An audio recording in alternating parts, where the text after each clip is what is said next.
Hello. My name is Callista, and welcome back to the Rootrees Are Dead.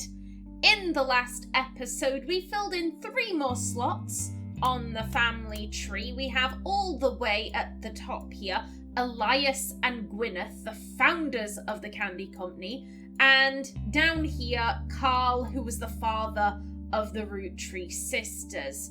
Now, where do we want to go from here? To be fair, I still haven't.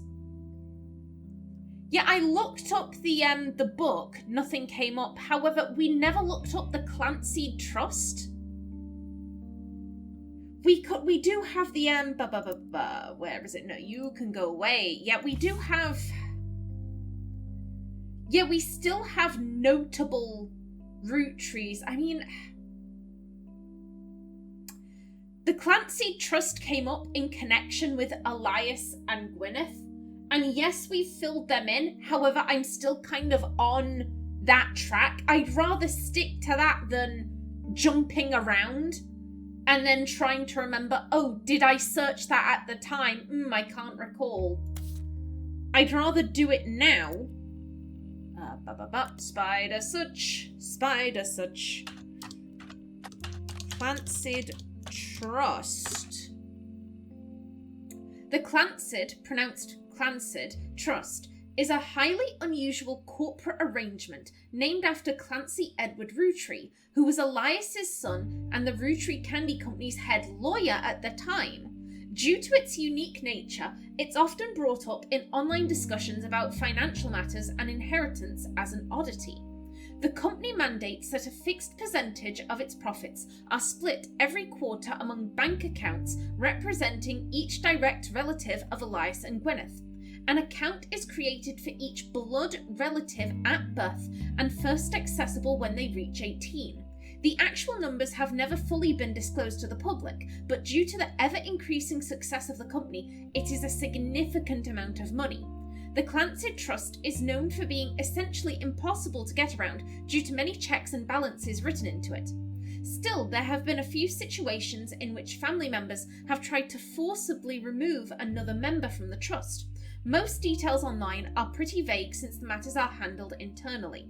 The only information you get is from a university law school, which apparently had a guest lecturer talk about the Roottrees versus RR in 1994. While looking into the Clancy Trust, you often find mentions to the five-piece guarantee, which went into effect at the same time. Ooh. Okay, well, yeah, I'm grabbing that. Yeah, that's good to stay in the founders.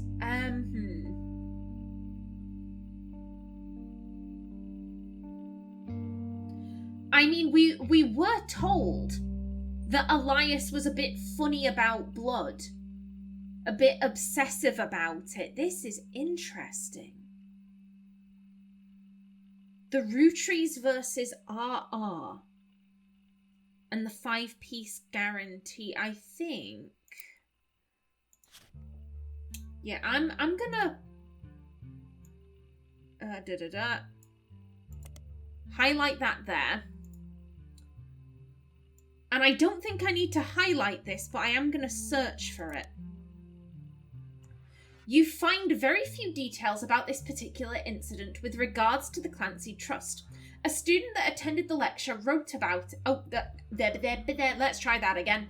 A student that attended the lecture about it wrote the following on a Legal Oddities website. From what you can tell, RR attempted unsuccessfully to remove a fellow family member from the trust. It was said that RR attempted 2 arguments. First, the person in question was born out of wedlock, and second, they committed a significant crime against a fellow family member. Ooh, hello. Okay. Still, due to the ironclad wording of the Clancy Trust, it was impossible to remove any direct descendant of Elias Roottree without completely dissolving the trust. There is no additional information online. Okay, so it doesn't matter whether or not a child is born out of wedlock. As long as they can show, I am a direct descendant, they're in. They're involved in all of this. Interesting. This is intriguing. You would assume so RR was trying to remove someone else. I would assume that, they're like, oh, you've done something to screw me over or attempt to screw me over, therefore I'm going to screw you over by getting you removed from the trust. I would assume that RR was the fellow family member. And this is all some kind of attempt at revenge. Or it could be a case of like, I'm really close with my cousin, you fucked over that cousin, so I'm gonna have you removed or attempt to do that anyway. I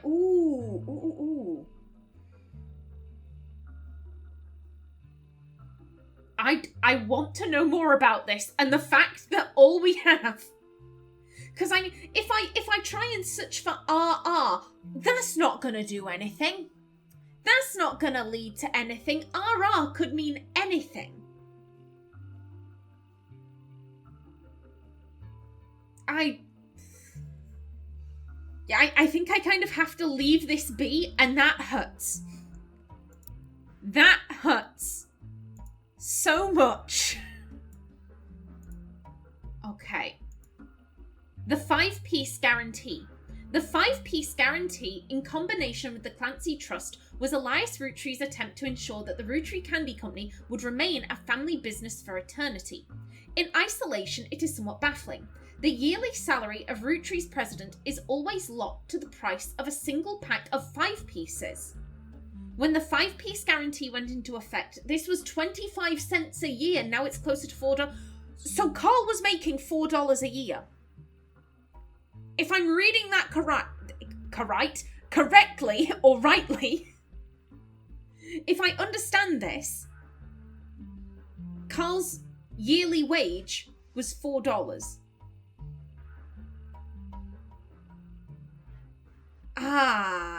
Combined with the Clancy Trust, however, it makes a bit more sense. Elias wanted to ensure that only his direct relatives could afford, because the Clancy Trust is set up at birth. I was thinking, why on earth would anyone ever agree to be president? No, it's because they already have access to their trust. You get access to your trust when you turn 18. The trust is set up when you are born. And because the company is so profitable, if you do become president, assuming you become president when you're like, I don't know, in your 30s, or hell, even if you're in your like mid-20s, you would probably have earned so much from the trust. Hell, you could probably retire. You probably wouldn't need any extra income. You've got the money in the trust. Okay. Elias wanted to ensure that only his direct relatives could afford to be president, and he knew that because their passive income was tied to the profits of the company, they would have a vested interest in keeping the company as profitable and successful as possible. Whether or not this was a smart or successful decision is widely debated, both online and in person, by economics enthusiasts of all levels of expertise. This is interesting. Guy really was obsessed. Elias, he really was obsessed with, like, lineage and legacy. Ooh, okay. Okay, now I'm not seeing anything there that I want to highlight, so, you know what, let's go back to the, let's go back to this. Gwynn Roottree. Okay.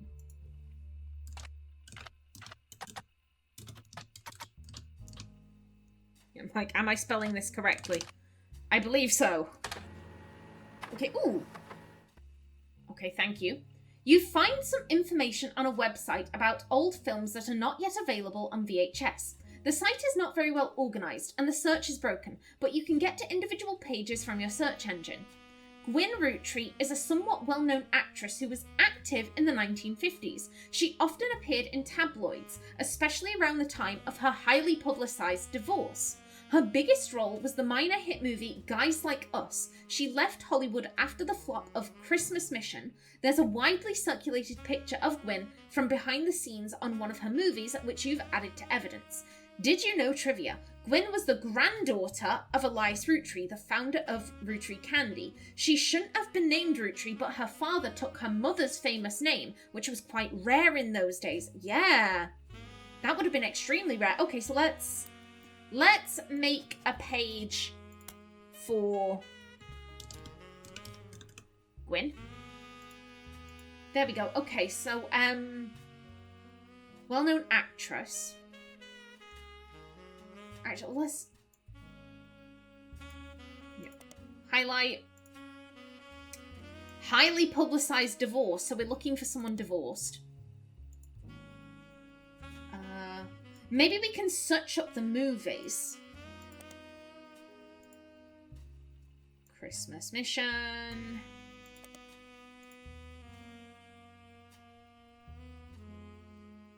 And we'll also grab that.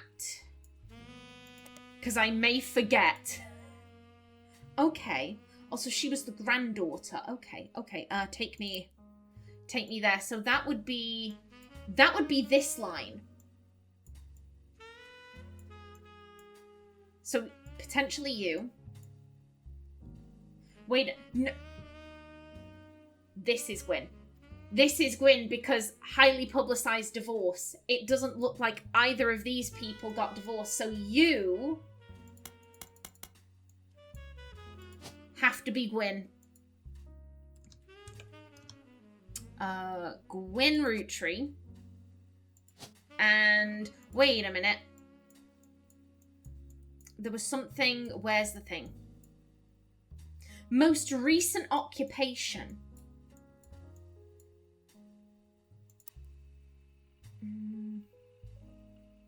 She left Hollywood. I mean, just because she's left Hollywood doesn't mean she's no longer acting. She might be doing, like, indie movies. Or she might have gone, abroad somewhere. She could have gone to Europe. She could have gone to Canada. South America.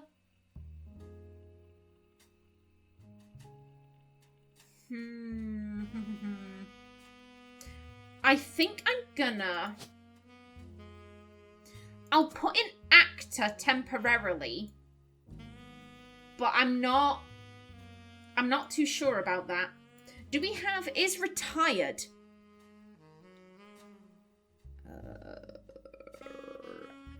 PQR. We don't have retired.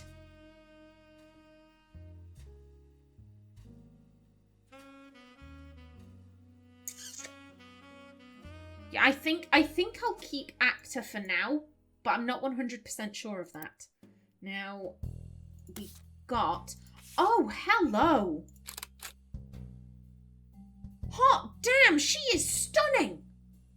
She is stunning! This photo is a widely circulated photo of Gwynn Roottree. You've seen it on multiple websites about old films. Gwynn Roottree is on the notable Roottree list in your evidence. She will be marked on the chart with a star. Yeah, I'm pretty sure that's you. Now, you have... Well, I mean, it's an ex-spouse. Okay, so you had 2 kids. 2 grandkids. And... Okay, whoever this is... We know this is your mother... And your father is not a... Well, I would... If this is your mother and she's related to Elias Roottree, I would hope that her spouse isn't a Roottree. I would hope. But yeah, okay. Her father took her mother's surname. I can remember that. Now, I'm thinking... Can we... Divorce? Oh, by searching for variations of Gwynn Roottree, you come across some mentions of a marriage to Wild Bill Williams. They divorced before the birth of her second child. Wild Bill, That sounds like a nickname to me, so I'm like... Williams. Oh!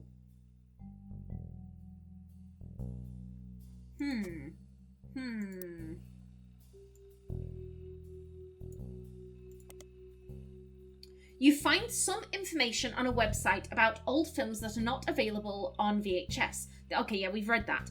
Wild Bill Williams was the leading man of some non-notable movies in the 1950s. He appeared in an adventure movie called Fortune Favours the Grave, which has yet to be released for home audiences. You don't find any additional information about that film. 1 second.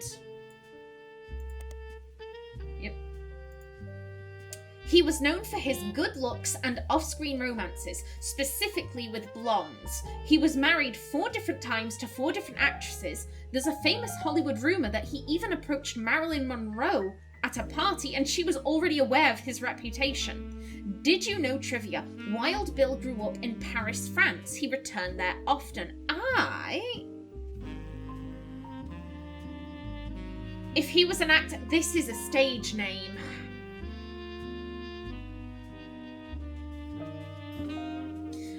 I had a thought of like, oh, if he grew up in Paris, then maybe I can search the list for a particularly Parisian name, but just because he grew up in Paris doesn't mean that he is Parisian.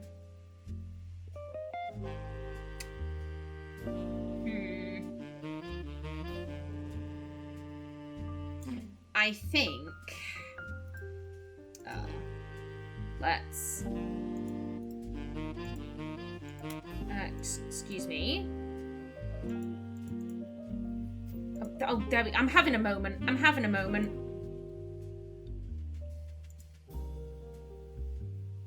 Yeah, that's just going to there. I want to see if we can find any... Aha, okay. Christmas Mission. Christmas Mission is on a page called Flops. It was a war movie about World War I, released in 1955, that received poor reviews and lost the studio money. Gwynn Roottree has a role as a soldier's wife who wrote him letters from home. You find no additional relevant information. Did you know trivia? The movie was marketed as an incredible true story, but no record of the events happening has ever been found. Oh, that's scummy. That's kinda scummy. Don't do that. And then Guys Like Us.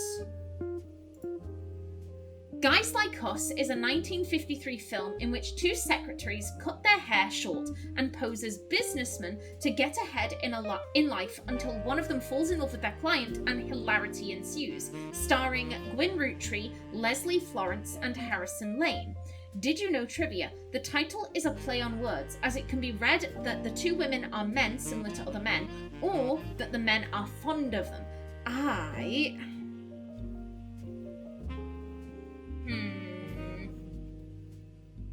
I mean, we're getting more names. I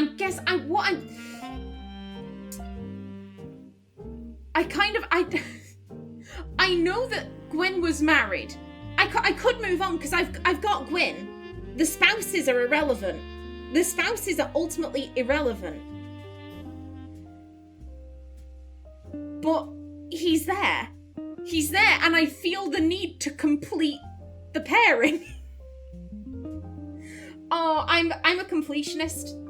I have completionist tendencies, and I'm like, I'm on this track. Let me roam. Spider search. Okay, yeah, she was Gwynn Roottree's co-star in Guys Like Us. Not much relevant information as she does not have any additional credits on the site. What about Harrison Lane? Okay. Ooh. Harrison Lane was a television actor with a major role in Guys Like Us and some other films. His largest role before Guys Like Us was as the villain in the first season of Western Frontiers. Due to the popularity of Guys Like Us, the studio brought Lane back to play the villain's twin brother, this time as a hero joining the protagonist. Western Frontiers has no connection to the Roottrees. Harrison Lane seems to be a dead end. Did you know trivia? Harrison Lane married his high school sweetheart after they reunited at a movie premiere. Oh, that's nice. That's nice. Okay. I thought, let's... Here's my thing. She often appeared in tabloids. We have periodicals. This is a business. You wouldn't get...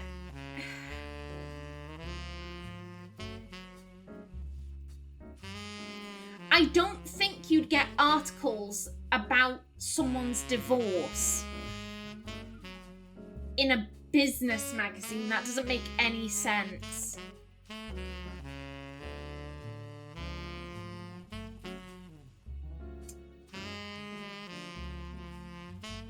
Yeah, I think I have run to the end of this track. I think I'm gonna have to leave it. That's a bugger. That's a bugger. But still, we can come back to it. We can come back to it. It's fine. Red Roottree. Aye.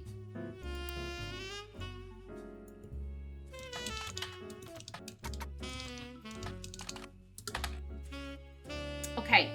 You find information on a website about strange historical facts. Aloysius Herring... Red Herring. Aloysius Herring Roottree, aka Red, was an appointed judge and politician who earned his nickname ironically because he was the ambassador to Ireland for only about 6 days. He served what some people contend is the shortest term in history. A few days after he was appointed, he was heard disparaging his position and the Irish people. Don't do that!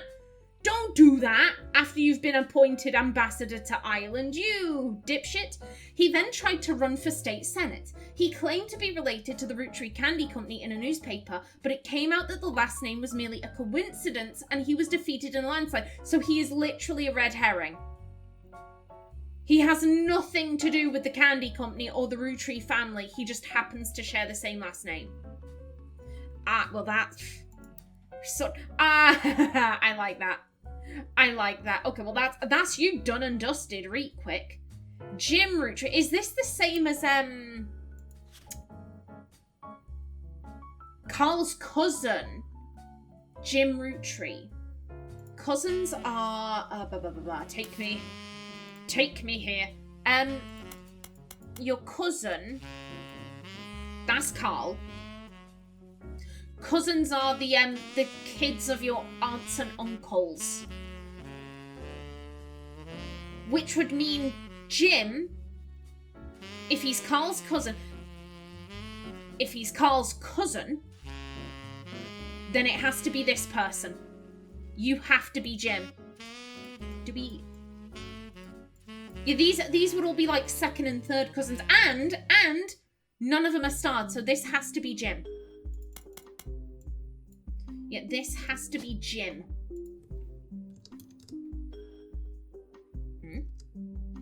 Oh, is it James? Yeah, James. Jim, James, yeah, okay. So, and it was... Notes. Notable singer. But, again, it's the most recent career. Jim might have given up singing. Well, let's...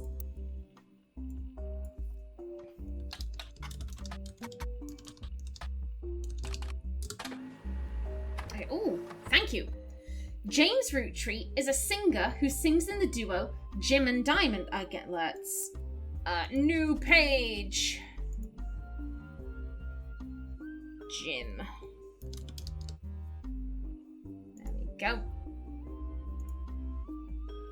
So, duo. No. From there, thank you. Jim and Diamond. With his wife, Diamond LaRue. The duo, according to many sources you find, is considered a one-hit wonder due to the disco song Rolling On Down to the City. It is now in your evidence folder. Okay. Although Jim writes the majority of songs, plays the guitar, and often sings, Diamond is considered by fans to be the band's lead singer. The band never had another hit, but has its fans, who refer to themselves as Diamond's Dazzlers. The rest of their music is more folksy and acoustic than the one song they were known for. Jim and Diamond have continued to release music through the 80s and early 90s. Other albums you find mentioned are Cherry Tree and Sound of Laughter.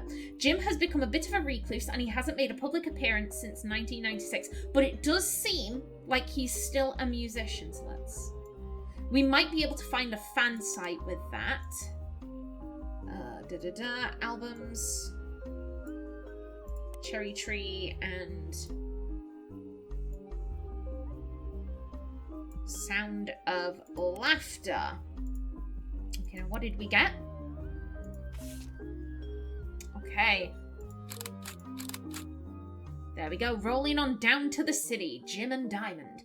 Rolling on Down to the City was barely a top 20 hit for a few weeks in 1979. According to the liner notes, it satirizes how a part of society was content to remain indifferent to economic inflation and civil unrest in the Middle East, unless pop culture tricked them into caring.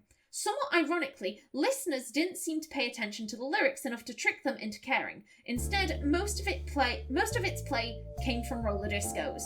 Because it was such a product of its time, it doesn't get much play anymore, even on stations that play oldies. Maybe that's why you'd never heard of it before now.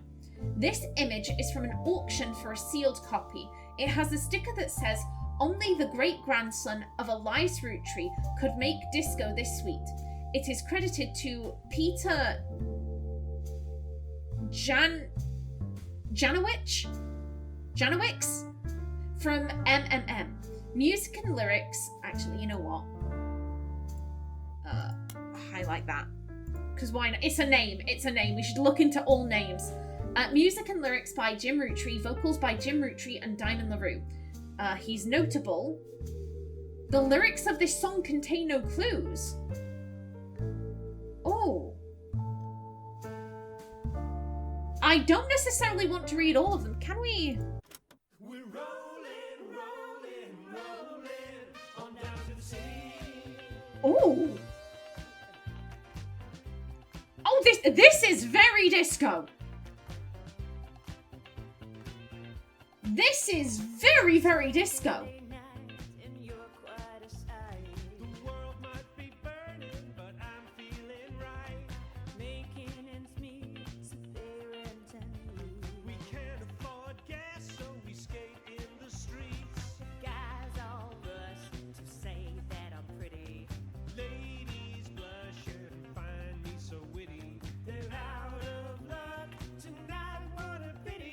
Oh.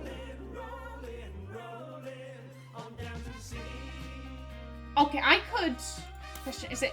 Oh, it's still playing. Can you? I'm like, I would like you to stop. I have other things that I need to do. I guess this is just our soundtrack now.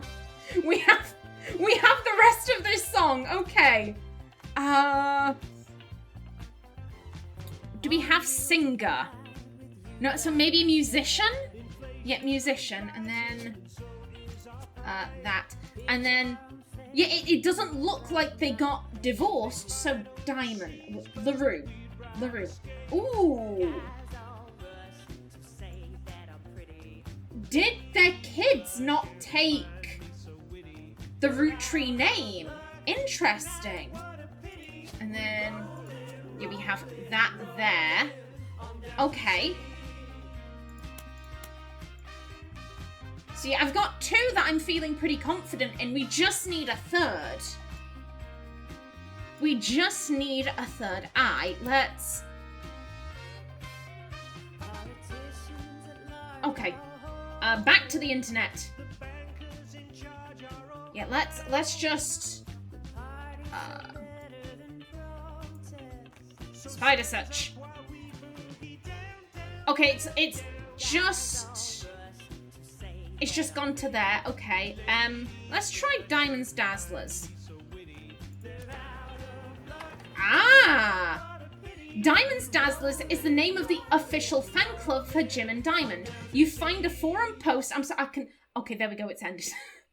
It was distracting me because I was like, oh, this song do be jazzy. It's be so disco, I like it.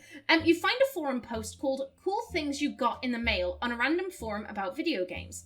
One reply mentioned that Jim and Diamond still send out a Christmas card every year to Diamond's Dazzlers. It's accompanied by some pictures as well as some history about the fan club. Apparently, even though it is no longer available to join, Jim and Diamond still honour it themselves personally. There is a fierce debate in the subsequent posts about whether that's cool or pathetic. No, it's lovely! It's lovely! Among the pictures of Christmas cards from over the years, only one is relevant. The card from 1996 included pictures of Jim and Diamond's young son, Wolf, as well as a note about his daughter's band, the Floozies. That picture has been added to your evidence. Okay. Well, let's highlight that, and then his daughter's band, the Floozies. Okay. Right, so what is... Okay. You found a picture of a Christmas card from Jim and Diamond to their fan club from 1996, 2 years ago. The description said it included a picture of his son Wolf listening to his parents' latest... So they are still producing music. They are still making music. Okay. But that is... Well, there goes my timer. That is interesting. Yeah, bring me to there. Bring me to there. So they have a kid called Wolf. The other, I assumed that maybe the kids took their mother's surname. But no. Because the two names I saw were both for, they were both women's names. That is interesting. That is interesting. Yeah, we still have plenty to follow up here. We still have plenty to follow up here on this branch of the family tree, but that will have to wait until the next episode. So until then, please remember to like if you enjoyed, leave a comment below, and if you wanted to subscribe, it would be very much appreciated.